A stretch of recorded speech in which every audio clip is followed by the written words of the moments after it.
much this week, yes, it intensifies at the start. Trunks is countering against Black. It's a master. They team up and they still don't bring Trunks. He still has the eyes, until a certain degree when they launch attacks, they combine their attacks straight towards future Trunks, and he catches it. And then his pupils, they return. Green, the super sleep. He still has the aura, of course, that bit of blue, out of gold, and he knocks the blast into the sky. And those Blacks and us were like, what? Can't be that much more powerful. Meanwhile, Vegeta still does his best to assist his son because there is baggage bloody dirty team up on Black to muscle with just one Trunks. Android style back in the day 17, 18. But Vegeta is powerless because they team up on every weapon. Oh, he's not. To the ground when he tries to intervene. He's like, I don't think so. So look out and we'll see the same blue on the road now. One or the other makes things bloody difficult. Of course, Cactuar's down. He can't look. He's not fighting anymore. It gets to a point that Trunks is firing Key Black, just holding off, bending off Black into muscle. And he's like, go, get out of here, get the time machine and just go. I've got this. Vegeta's like, no, we can't leave you like this. There's no way. Of course, Vegeta wanted his son to ever proud to, run away from that. Cactuar's like, no, we need to go. We need to formulate a plan, This just isn't working. So Vegeta just goes, boom, time machine, now, just do it. Bulma gets the time machine, opens it up, Vegeta grabs Kakarot, right? So, no sense of being for Kakarot, no. 4 remaining beings, remember? So, goes to the time machine, but not before facing future Maya. I love the interaction between these two.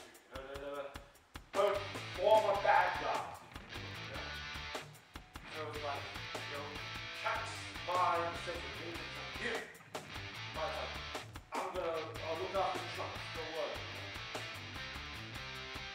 And hesitantly, gets into the time machine, Kakarot, and Bulma.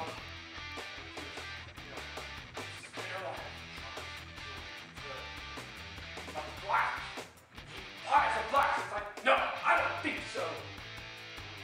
You're attempting to destroy them all.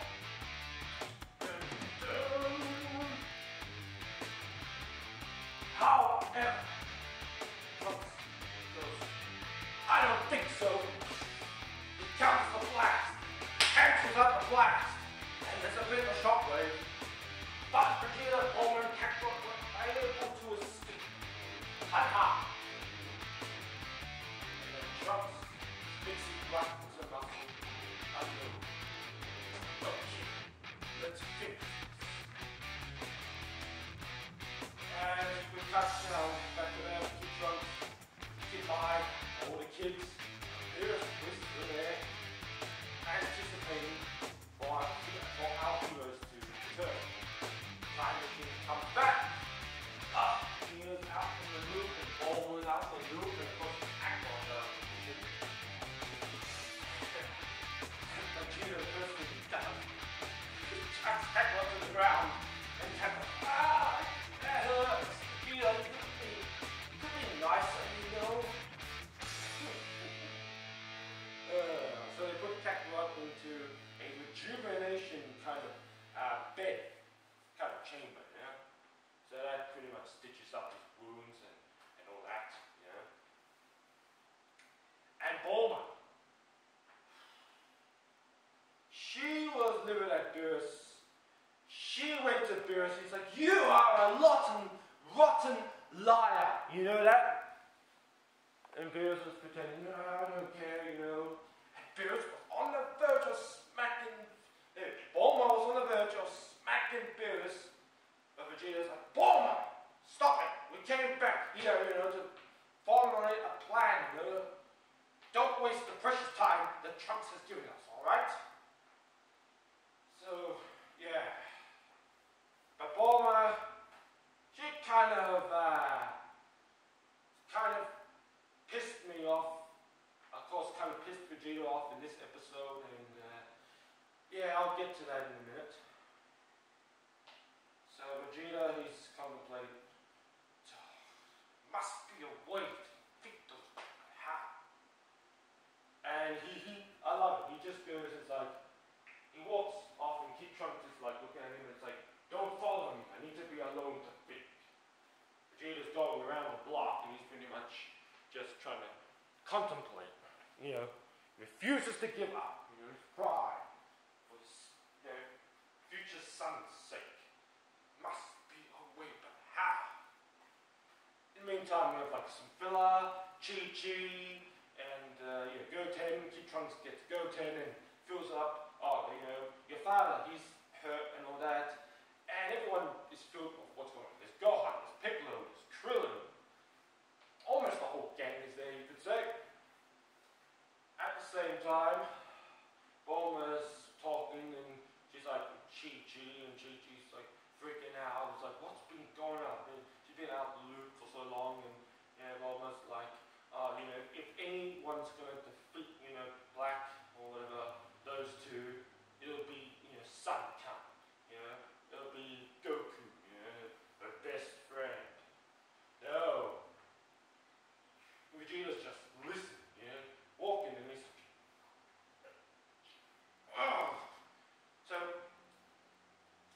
another wound to his pride. Bad enough his family in the future is suffering and all that. His own actual wife has no freaking faith in him.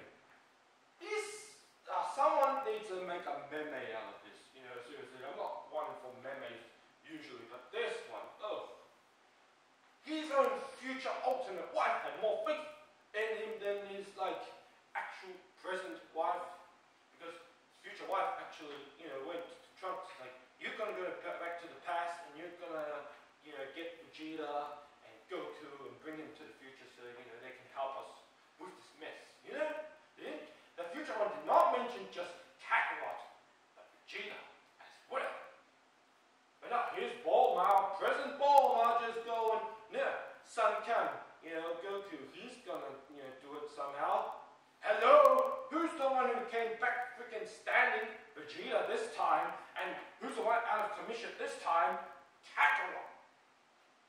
Anyway, Kakarot's out, and he's got sticked up, and Chi-Chi freaks out. I said, what happened to you? And pretty much, yeah, they have like a filling in meeting and all that, and Vegeta's just sitting with everyone, just trying to contemplate, think, getting annoyed with like some of the arguing, the debacle and all that. And then Krillin says something, and Vegeta's like, what do you think we came back here for, you know? It's like, think of a formulated plan, you know?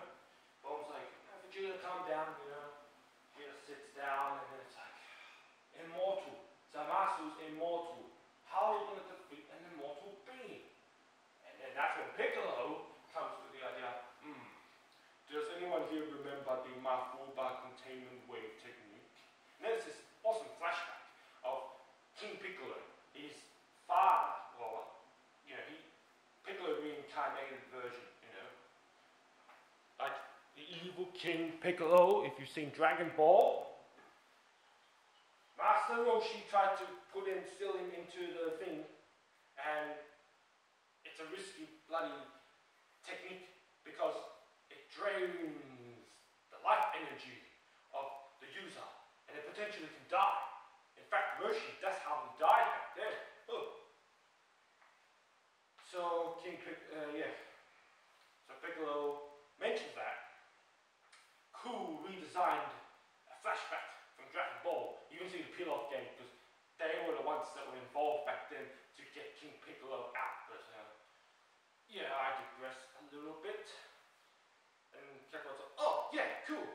Piccolo's like, all right, I'll show you how to do it, you know. But Kakarot's like, I'm gonna see Master Roshi. Boom! Transmission. Like Piccolo's like, what? Oh man, Piccolo suggested the idea and he was ready to teach it, and then Kakarot, no bloody respect. It goes to bloody Roshi. Because, Piccolo, in the last World Tournament of Dragon Ball, Piccolo used to reverse Mafuba on Kami, to seal him up instead. Because Kami tried to seal Piccolo up, because, of course, Piccolo was evil back then, and one couldn't live without the other, because they were two halves of a singular being, as such, even though he was like reincarnated version of his father, Anyway, Vegeta turns around and it's like, alright, you do that. You find out of a way to seal Zamasu up. And Piccolo's like, are you going to the hyperbolic time chamber by any chance? Vegeta just doesn't say anything and he walks out. He's going there. Because what else is he going to do in the meantime? He's going to go to the hyperbolic time chamber because he asked Bulma, how long do you think it will take for the time machine to be recharged and ready to go back to the future? And Bulma tells him about half a day.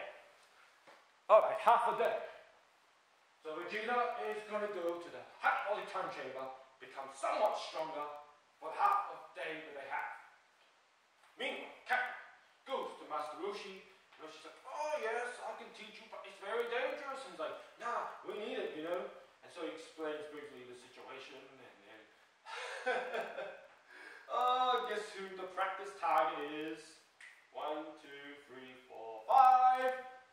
Turtle. Poor Turtle gets swinged around and flown around, and Kakarot is missing the jar and everything. It's like, oh, why? Almost crashed into the rocks, but then Kakarot used instant transmission to stop him, and then crashed into the water, and finally, by morning's entrance, sunrise, Kakarot mastered the Mafuba technique. Yeah, so there's that. Of course, okay, back then, when Bulma confronted Beerus is like, I don't care. I destroyed the presence of muscle with this timeline that has nothing to do with me. Deep down inside, his own pride has been wounded somewhat. So, both Beerus and Whis, they take off like nothing. It's like, where are they going? They don't care. Whatever. Good riddance. We don't need them. But they take a trip to Golasu. And Beerus, I can defeat that Zamasu and, Black, if I go to the future, but gods can't break the time, barrier of travel rules, the taboo. But Golasu was like, no, look, I was the fool that picked Zamasu to be my apprentice, right? So I will accept full responsibility in front of the Omni King when the time comes to, inform him of everything that has occurred up until now. So Beerus could actually take a trip to the future on his own. Whew.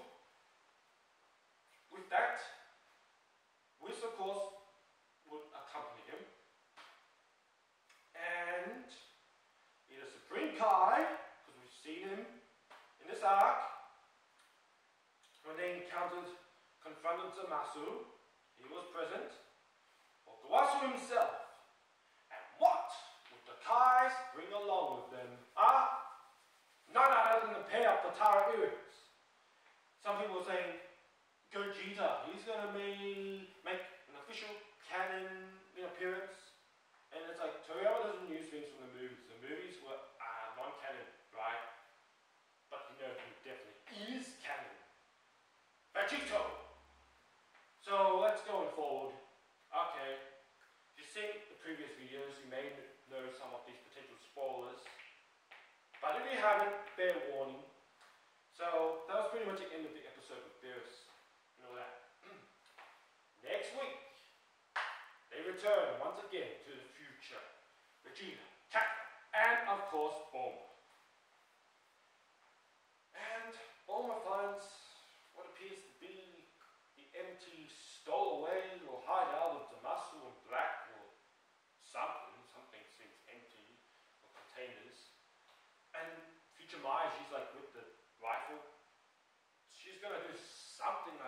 maybe cause a diversion. Because of course we know Trunks, being bloody 2 against 1, he's going to be beat up to the verge of being killed. And Vegeta and Kakarot appear just in time, the nick of time to save him. And of course, Sensor Beam, Trunks gets Sensor Beam. Now, and then we'll see Vegeta's newfound strength or force.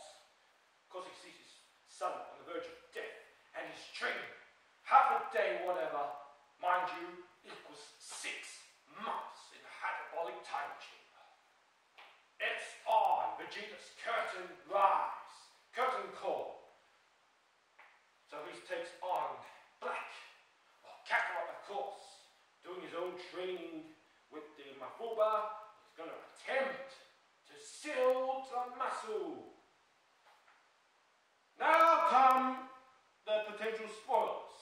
I recently just came across that apparently, episode 63, you got 5 seconds to leave. 5, 4, 3, 2, 1. Oh!